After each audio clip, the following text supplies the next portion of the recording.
What is up, YouTube? Do video games nowadays just hold our hands? Are they not very difficult? Is waypoints, checkpoints, general points, finger points, are they just making games too easy to follow? So in the video today, we're just going to kind of discuss how over the years it seems like what used to be impossible or very hard is now just kind of casual gaming. Nowadays, when you think of hard, difficult games, you think of games like Dark Souls, Sekiro, and any of those games like that because they really don't hold your hand. You either get good or get gone, as some guys would say, because it's just too hard. You can't just go in, guns blazing, swinging swords and stuff like that. You actually have to stop and think. Now, we know there's games out there that are specifically for this, you know, the tactical strategy ones. You have games like Baldur's Gate, XCOM, Gears Tactics, which that is the whole premise of the game, is thinking about what you're going to do next and actually focus. But we're going to talk a little bit more today about just the general adventure games, period. So, if any of you guys ever watch Game Grumps, anytime it seems like Aaron, aka Ego Raptor, plays a Zelda title, he complains about how Zelda has changed today. Everything is holding your hand. They tell you where to go, they basically tell you how to do the dungeon, and that is it. And to him, it all started with the Ocarina of Time, because prior to that, it was just kind of they threw you into the game and just said, see you later, you know. Now it's just kind of holding your hand and even almost like physically pointing where the puzzles are themselves. So now we used to joke around with games being NES hard, and that goes on very many different levels. So originally, a lot of the NES games, they made the games purposely difficult because they weren't very long. You know, they couldn't put much stuff on there. They only had, you know, maybe a couple megabytes, if that, I think, kilobytes to work with. So a lot of times they would make the game super hard to get replay value or to teach you to keep playing them. And even later on, they made a lot of these games that much harder because they knew that you were renting them. They wanted you to keep coming back for more. They didn't want you to be able to get the game, play it through once, and then go on to the next game. They wanted to make it hard. Because otherwise, you know, if you sit down, I've watched, you know, a few guys like Mega Dan and stuff just sit down and dominate on NES games and just, you know, but that took him years and years of playing to be able to do that. But they were banking on you not being able to. You had to sit there for many hours to get that good. And, you know, we didn't have stuff like checkpoints, you know, for the most part, most of those games didn't even have save files.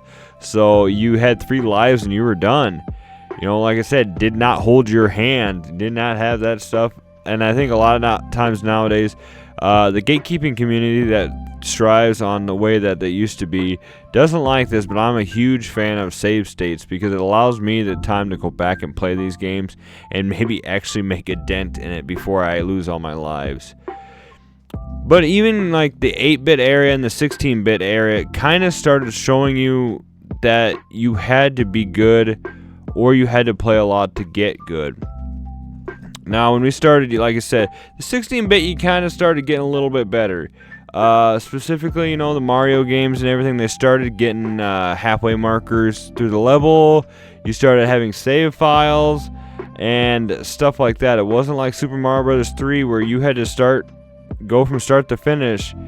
You couldn't stop in the middle of it. You had to go, like this one, you know, with Super Mario World at least, if you beat, you know, a castle, a fortress, or even like, you know, the utility button things, you were able to save your file and keep your progress there. Now, moving onwards though, I mean, the 16-bit era, don't get me wrong, it still was very hard though. You still only had a few, you know, continues and everything like that, and then you had games, beat 'em ups like Turtles in Times and stuff that didn't have a save feature. That was one of those ones, you know, you had to sit down and play from start to finish with your buddy. But when we started getting more towards, you know, PlayStation 1 and Nintendo 64, the games actually started having a lot more save features on them. You were able to kind of stop in the middle of it.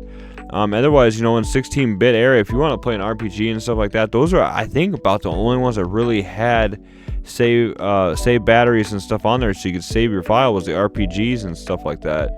But prior, post that and the PS1 era and stuff, we started having memory cards and everything, and the games really just kind of were still pretty hard. Renting was at the time very popular. So I mean, I can't think of that game on the PS1. I think it was Blasto or something like that. It looked like your typical easygoing game, but man, was it super freaking hard. But we started seeing more opportunities now for kind of helping you along the way. So like Aaron from Grand Grandma said, with Ocarina of Time, they kind of gave you more of a general idea of how to go. Prior to this, too, was a lot of trial and error, guys. You didn't know exactly what you were doing. You just had, you had to spend hours messing around, or you had to go to school and talk to your buddy to see how he got past that, how he did that area, and then you can go back and try and replicate it. Or, I didn't have a big brother, so I just had to figure it out myself. But, you'd always call in maybe your dad or your big brother or somebody to come in to finish a part for you because you couldn't do it. Prior to that, I mean, you had... So when, I think it was, you had the Nintendo Powers, you had all the magazines and stuff, strategy guides started to become huge. I think it was the 16-bit area and the PS1 area. Specifically, I remember as a kid in the PS1 area, there was like a strategy guide for every single game. I know I personally had one for like Legend of Legaia, and, God, I'm trying to think of the other ones. I think Final Fantasy VIII, I had one. And I loved to just sit there and read them even when I wasn't playing the game because it allowed me time to prep for it. But this is about the area, too, when the internet started coming into play. So if your buddy didn't know how to beat it, your dad couldn't beat it, your brother couldn't beat it, you found somebody online that was able to beat it. And looking at the good old thing called Game Facts, I remember that was the coolest thing when I found that. You had cheat codes on there. You had how to beat certain areas of the game if you got stuck and everything. And I remember spending a lot of time on Game Facts, not only just reading how to play the games. Because, you do that, and then you had to go home that night and be like, okay, now how did I do this area again? But then we started having things like I was talking about earlier called memory cards, where you were able to save it more often, and you had, areas like after you beat a level, you could save. And I don't think it was until really like the PS2 era and original Xbox era that we got what was starting to be called waypoints, where you'd hit a certain button on the controller and it would tell you exactly where to go. Now that's not to say that this wasn't perfect. It just kind of was more along the lines of, okay, I'm kind of stuck here, where's the general area I need to go? And then you hit the button and it kind of shows you, okay, or points in the direction, and it's like, oh, okay, I gotta go this way. And it was still kind of basic then. They were still kind of, I don't know exactly where to go, but I kind of do know. But when Xbox, I think 360 and PS3 came out is when it got really, really, really holding your hand. Like, I specifically think, is it Dead Space? It's a bunch of games, I know that, where you could actually just hit a button and he'd pull something out and it would show you a line on the ground of where exactly you have to go. And they started doing that more with Grand Theft Auto and stuff like that too, because I remember when you played Grand Theft Auto 3, you just had to keep pulling your map up to see where you had to go, and keep pulling your map up. Okay, I gotta go turn left here, go straight, then turn right here. And God, it's just just remembering all this, how this eras have changed and how it really has become. And and just in general, maps, like having a world map was huge when that started happening. Because beforehand, it was just kind of like having to remember certain landmarkers to know where you are. But then you had games that started, pulling out huge maps like Skyrim. Like I'm playing Spider-Man 2 right now, and it basically has every single building on there, every single road. I've watched people focus in on like the Breath of the Wild and Tears of the Kingdom map and know exactly where caves are and stuff like that. And it's just crazy to see how far we've come in gaming and difficulty-wise. Now, like I said earlier, needless to say, that's not games are not just too easy nowadays. Like I said, we have the Dark Souls type, Soulsborns, games that are specifically made to drive you crazy, like Super Meat Boy and everything like that. These games were made to, like Cuphead, they're made to drive you nuts.